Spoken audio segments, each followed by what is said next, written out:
नमस्कार दोस्तों, स्वागत है आपका टीम एनवी लर्निंग में। SSC JEE 2025 mixed question series का ये पार्ट 4 है। इससे पहले हम लोग क्वेश्चन नंबर 23 तक देखे थे। आइए अब क्वेश्चन नंबर 24 को देखते हैं। क्वेश्चन है, which of the following statement is not correct. Not correct statement पता करना है, इसका मतलब फॉल्स स्टेटमेंट के बारे में पता करना है। पहला ऑप्शन है, the circulation area of any floor includes entrance hall. Second है, floor area of a building include area of sills of door and other openings. Third option है, the preliminary estimate for water supply and sewage project can be prepared on the basis of per head of population served. And the last option है, cubic rate of building is more accurate as compared to the plinth rate. तो ये तो जान रहे हैं clearly कि cubic rate जो होता है ये ज़्यादा एक्यूरेट होता है प्लिंथ एरिया एस्टिमेट की तुलना में। तो ये स्टेटमेंट तो आपका करेक्ट है। आइए देखते हैं सर्कुलेशन एरिया के बारे में। तो सर्कुलेशन एरिया जो है, सर्कुलेशन एरिया में आपका दो चीज़ आता है। एक आता है हॉरिजॉन्टल सर्कुलेशन, दूसरा आता है वर्टिकल सर्कुलेशन। और हॉरिजॉन्टल सर्कुलेशन जो होता है ये अप्रॉक्स आप मान के 10 से 14% होता है प्लिंथ एरिया के। वहीं पर वर्टिकल सर्कुलेशन 4 से 5% होता है प्लिंथ एरिया के। इसी वर्टिकल सर्कुलेशन में आपका लिफ्ट आ गया, और इसके बाद जो ऑप्शंस में था यहाँ पे कि आपका एंट्रांस हॉल जिसको बोलते हैं, ये एंट्रांस हॉल ये भी आपका पार्ट है वर्टिकल सर्कुलेशंस का। इसके अलावा अगर हम हॉरिजॉन्टल सर्कुलेशन में देखें तो एरिया ऑफ बरांडा, तो इसका मतलब यहाँ से समझ में आ रहा है कि जो ऑप्शंस ए है circulation area of any floor include entrance hall, ये स्टेटमेंट तो सही है। इसका जो बी नंबर स्टेटमेंट है कि floor area of buildings includes area of sills of doors and opening, ये स्टेटमेंट इनकरेक्ट है। तो इसीलिए इसका आंसर हो जाएगा आपका क्वेश्चन नंबर 24 का ऑप्शन आंसर हो जाएगा ऑप्शन बी। प्लिंथ एरिया का जहाँ तक बात है तो प्लिंथ एरिया में होता है क्या है, प्लिंथ एरिया में आपका प्लिंथ एरिया और दूसरा यहाँ पूछा गया था आपका कि फ्लोर एरिया। तो जब अगर फ्लोर एरिया हम लोग को निकालना है तो इसमें होगा plinth area minus area of wall, तो ये हो जाएगा फ्लोर एरिया। तो प्लिंथ एरिया में वॉल को भी कंसिडर करते हैं, जैसे कि ये है, ये आपका वॉल है, तो ये पूरा जो होगा ये प्लिंथ एरिया में आ जाएगा। लेकिन अगर फ्लोर एरिया का बात करेंगे तो यहाँ से यहाँ तक सिर्फ ये फ्लोर एरिया हो जाएगा, इसमें वॉल, ये फ्लोर एरिया और इधर से यहाँ ये प्लिंथ एरिया में आ जाएगा। इसमें वॉल को इंक्लूड करेंगे और फ्लोर एरिया में वॉल को इंक्लूड नहीं करेंगे। तो जो इसमें आंसर हो जाएगा क्वेश्चन नंबर 24 का कौन सा स्टेटमेंट नॉट करेक्ट है, मतलब फॉल्स है, ये हो जाएगा बी। नेक्स्ट क्वेश्चन की तरफ बढ़ते हैं। Question number 25, Mohs scale is used for a stone to determine flakiness index, durability, strength या हार्डनेस। तो हम लोग जानते हैं कि मोह स्केल जो है ये एक स्केल है जो डिटरमाइन करता है कौन सा सब्सटेंस या कौन सा स्टोन कितना ज़्यादा हार्ड है या कितना कम हार्ड है। इसका आंसर हो जाएगा ऑप्शन डी। इसका एक चार्ट है, ये चार्ट को आइए देखते हैं। चार्ट में है टैल्क सबसे कम हार्डनेस है, क्यों? क्योंकि इसका हार्डनेस 1 है। और सबसे ज़्यादा हार्ड कौन है? ये डायमंड का हार्डनेस कितना है? हार्डनेस इंडेक्स में मोह स्केल में इसका वैल्यू है 10। तो ये एक इम्पॉर्टेंट टेबल है, इसको याद रख लीजिएगा। टैल्क 1 नंबर पे है, gypsum 2, calcite 3, fluoride 4, apatite 5, feldspar 6, quartz 7, topaz 8 and corundum is 9। Next question की तरफ देखते हैं। नेक्स्ट क्वेश्चन है आपका, the cement and the water slurry coming on the top and setting on the surface is called. Water और cement slurry अगर किसी भी स्ट्रक्चर से बाहर आ रहा है, वाटर भी और सीमेंट स्लरी भी, तो उसको क्या बोलते हैं? इसको बोलते हैं लेटनेंस। इस फिनोमेना को बोलते हैं लेटनेंस। जिसका आंसर हो जाएगा ऑप्शन डी। ई फ्लोरेसेंस को बोलते हैं जो वाइट पैचेज आता है, वाइट पैचेस। क्वेश्चन नंबर 27 देखते हैं। इस क्वेश्चन का 26 का आंसर हो जाएगा ऑप्शन डी लेटनेंस। क्वेश्चन नंबर 27 देखते हैं। When a round bar material with a diameter 37.5 mm, length 2.4 mm, young modulus दिया हुआ है, शियर मॉडुलस दिया हुआ है, stretch for 2.5 mm, bulk modulus निकालना है। तो क्या दिया हुआ है? Young modulus. यंग मॉडुलस कितना दिया? 110 giga Newton per metre square. और इस तरह शियर मॉडुलस मतलब जी दिया हुआ है, तो जी दिया हुआ है 42 giga Newton per metre square. तो यहाँ से हम लोग 2-3 फार्मूला जानते हैं। एक होता है E equal to 2G 1 plus mu. दूसरा फार्मूला होता है E equal to 3K 1 minus 2 mu. और तीसरा फार्मूला होता है E equal to 9kg 3K plus G. तो हम लोगों को इस केस में K का वैल्यू फाइंड करना है। तो यहाँ से देखते हैं, इस इक्वेशंस को लेके चलते हैं। ये जो है, तो इसको जब सॉल्व करेंगे, इसको और सिंप्लीफाई करते हैं। A equal to 9kg 3K plus G, इसको सिंप्लीफाई करेंगे तो हो जाएगा 3KE plus EG equal to 9kg। इसको और सिंप्लीफाई करेंगे तो EG equal to 9kg minus 3KE। EG equal to, यहाँ से K को कॉमन निकालते हैं तो ये हो जाएगा 9G माइनस 3E। तो यहाँ से अब K निकल जाएगा, K equal to EG divide by 9G minus 3E।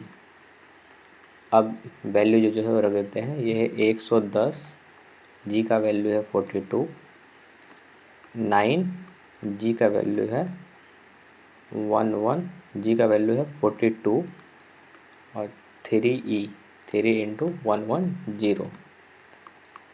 तो इसको सॉल्व करने के बाद जो वैल्यू आएगा ये हो जाएगा आपका, इसको सॉल्व करने के बाद जो वैल्यू आएगा ये है 96 GN पर मीटर स्क्वायर, इसी के आसपास आएगा। तो 27 का हो जाएगा ऑप्शन बी 96।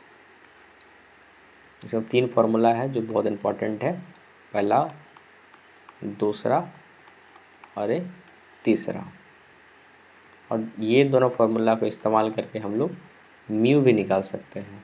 म्यू का रिलेशंस भी फाइंड हो सकता है फार्मूला 1 और 2 का इस्तेमाल करके। आइए नेक्स्ट क्वेश्चन देखते हैं। Question number 28। The strain energy U stored due to bending of a cantilever beam due to point load at the free end। कौन सा लोड है? Point load. तो जैसे ये कैंटिलीवर बीम है, यहाँ पर W लग रहा है और ये मान लेते हैं इसका L है, लेंथ है L। तो स्ट्रेन एनर्जी का फॉर्मूला क्या होता है? स्ट्रेन एनर्जी होता है mx square dx divide by 2EI, यहाँ 0 से लेके L तक। तो यहाँ m का वैल्यू क्या हो जाएगा, m का हो जाएगा w इंटू एक्स किसी एक सेक्शन के लिए। तो ये हो जाएगा w इंटू एक्स, तो w का स्क्वायर x का square divide by 2EI dx, और इसको इंटीग्रेट करना है 0 से L तक। तो w कांस्टेंट है, w को बाहर ले लेते हैं, एक्स स्क्वायर का इंटीग्रेशन करेंगे एक्स क्यूब डिवाइड बाय 3, और यहाँ हो जाएगा 2EI, पर इसमें अभी लिमिट भी लगाना है 0 से L तक। तो ये हो जाएगा w square L cube divide by 6EI। अब देख लेते हैं कि कौन सा ऑप्शन मैच कर रहा है। तो w square L cube upon 6EI, पहला ही ऑप्शन मैच कर रहा है। ये है w स्क्वायर L स्क्वायर, ये गलत हो गया, W36 गलत हो गया, 36 गलत हो गया। तो option A is the right answer. Next question है question number 29। A steel bar 2 metre long, 20 mm wide, 15 mm thick is subjected to a tensile load of 30 kilometre if the Poisson ratio इतना, Young modulus इतना, Young modulus दिया हुआ 200 giga pascal, and increase in volume, and increase in volume will be, option है 160, 150, 140, 130। तो एक होता है कि वॉल्यूमेट्रिक स्ट्रेन होता है sigma upon E is 1 minus 2E, 1 minus 2E। तो अब इसके बाद यहाँ से हम लोग देखते हैं कि ये जो स्ट्रेस है, स्ट्रेस निकाल देते हैं। Stress it is load upon area. तो लोड का वैल्यू कितना है, 30 इंटू 10⁻3, 30 इंटू 10⁻3, और एरिया का जो वैल्यू होगा, यहाँ सारा वैल्यू mm में रख रहे हैं, तो ये हो जाएगा 2 और ये हो जाएगा 10, तो ये हो जाएगा आपका 100 MPa स्ट्रेस। तो यहाँ हो गया 100 डिवाइडेड बाय ई का जो वैल्यू है that is 200 into 10⁻3, that is 1 minus 2 into 0.25। तो ये हो गया अस वॉल्यूमेट्रिक स्ट्रेंथ को लिख सकते हैं डेल्टा V अपॉन V। तो हम लोग ये जो डेल्टा V है, increase in volume, increase in volume delta V, इसको फाइंड करना है। तो डेल्टा V यहाँ से हो जाएगा 100 divide by 200 into 10⁻3, 1 minus 2 into 0.25, और यहाँ V का जो हो जाएगा, V हो जाएगा 20 mm विड्थ, 15 mm थिक, और ये 2 मीटर लॉन्ग को हम लोग mm में लिखेंगे, दैट इज़ 2000 mm, 2000 mm हो जाएगा इसका यहाँ पे। और अब इसको बेसिकली सॉल्व करना है। तो इस सॉल्व करने से जो वैल्यू आएगा वो इसका आंसर हो जाएगा। तो ये देखिए 200 और ये आपका कट गया, ये हो जाएगा 10, ये 10 हो गया, यहाँ 2 से 2 कट गया, यहाँ वो 1 0 बच गया, तो यहाँ आपका ये 10 बच जाएगा, यहाँ 10 से 10 कट जाएगा, 30, तो इसका शायद 150 के आंसर आसपास हो जाएगा। एक बार चेक कर लीजिएगा, इसको सॉल्व कर लीजिएगा, ये शायद 150 के आसपास आना चाहिए। 15 दूनी 30, 30 का आधा 15, 150 के आसपास आना चाहिए, 150 mm के आसपास आना चाहिए इसका आंसर। एक बार इसको कैलकुलेटर से चेक कर लीजिएगा। क्वेश्चन नंबर, आइए क्वेश्चन 30 देखते हैं। The splicing of a column becomes necessary where the available length of the structural steel section is less than the required length of the column. Sections remain same throughout at all floors. Only riveted columns are to be designed. Splice would be designed to carry axial load only. तो splice का इस्तेमाल हम लोग कब करते हैं, जब हम लोग स्ट्रक्चरल स्टील है तो उसका लेंथ हम लोग को ज़्यादा करना है, मगर उतना लेंथ अवेलेबल नहीं है। अवेलेबल लेंथ जो है उतना अवेलेबल नहीं है, वो कम है, और हम लोगों को ज़्यादा करना है, तो उस केस में हम लोग स्प्लाइस देके उसको जॉइंट कर देते हैं। उस केस में हम लोग स्प्लाइस देके जॉइंट कर देते हैं। तो यहाँ पे ऐसे करके एक स्प्लाइस दे देते हैं 2 सेक्शंस के बीच में।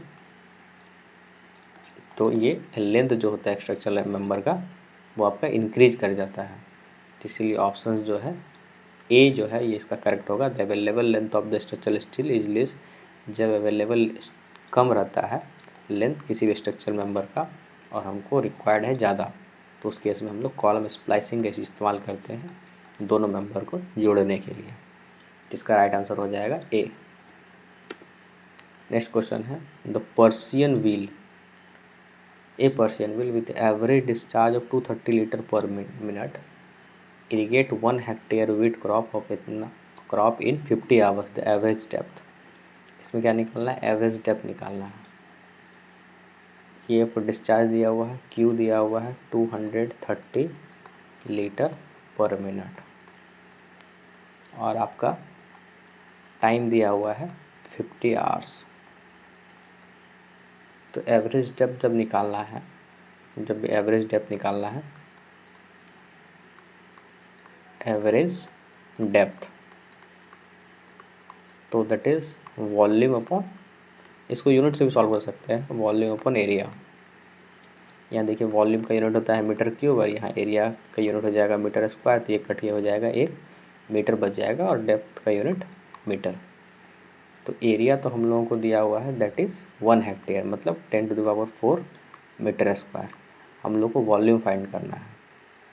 तो वॉल्यूम के लिए क्या हो जाएगा, वॉल्यूम के लिए Q इंटू टी।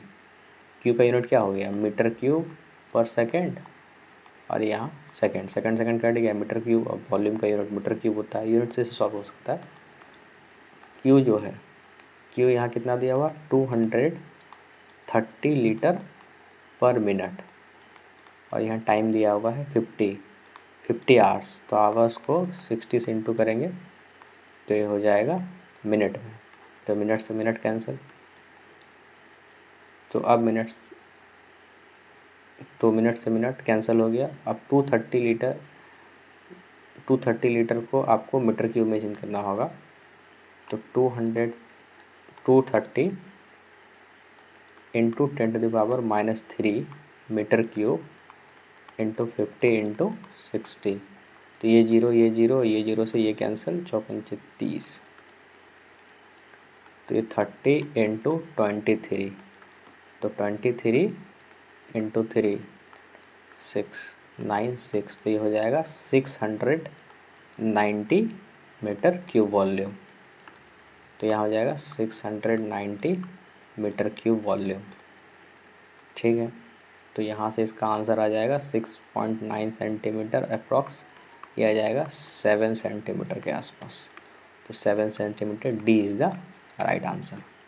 इसमें सिर्फ यूनिट का खिला था, तो यूनिट से इसका सॉल्व हो जाएगा। Question number 32, a soil sample has porosity of 40%, specific gravity 2.70. if soil is 50% saturated, unit weight निकालना है। तो यूनिट वेट का फॉर्मूला क्या होता है, it is bulk unit weight, G + ES divided by 1 + A into gamma W। तो G का value कितना दिया हुआ है 2.70 और plus E degree of saturation S का कितना दिया है 50% को लिख सकते हैं 0.50। हमको E निकालना है पहले। तो E का क्या होता है N, 1 - N, N यहाँ पोरोसिटी है।